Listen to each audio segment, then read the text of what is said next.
Vítajte. V tomto videu si ukážeme, ako si chrániť sluch v hre Counter-Strike Global Offensive. Pri hraní na vysokej hlasitosti môžete ľahko počuť kroky súpera a získať tak určitú výhodu. Dlhodobé hranie alebo počúvanie hudby, však pri 70 alebo dokonca viac decibelov, môže časom zanechať trvalé následky. V CSGO sú to hlavne zvuky flashov, výbuchov alebo streľba zo silných zbraní. Ani vy, ani ja nie som jediný, kto si to všimol a po zverejnení článku na stránke win.gg ohľadom možnej škodlivosti zvuku simulujúceho oslepenie objavil sa aj softvér od profesionálneho hráča známeho pod nikom Zero. Softvér je schválený priamo Facitom, nehrozí vám žiadny VAC-ban, pretože funguje na princípe, ktorý je sprístupnený priamo od Valve, napríklad pre vývojárov, ktorých softvér mení farbu klávesnice podľa počtu vyhraných kôl.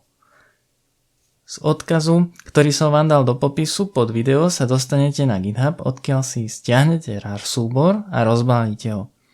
Ak viete programovať, môžete si pozrieť aj zdrojový kód. Teraz stačí, aby ste nakopírovali do priečinku CFG v CS-ku textový súbor, cez ktorý komunikuje softvér s hrou.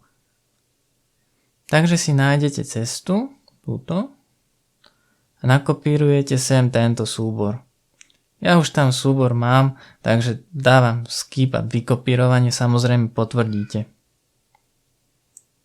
Potom už stačí iba spustiť program exe súborom a v lište sa vám zobrazia nastavenia, ktoré si viete upravovať v textovom súbore.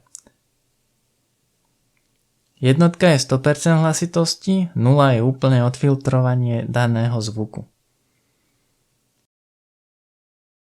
Vidíte, že máte na výber viacero zvukov, ktoré budú do budúcnosti ešte pribúdať. Teraz už stačí iba zapnúť CS-ko a vyskúšať, ako ochrana sluchu funguje.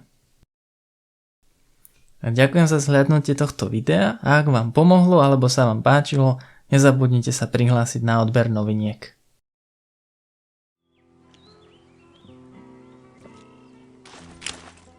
I'm throwing a flashbang.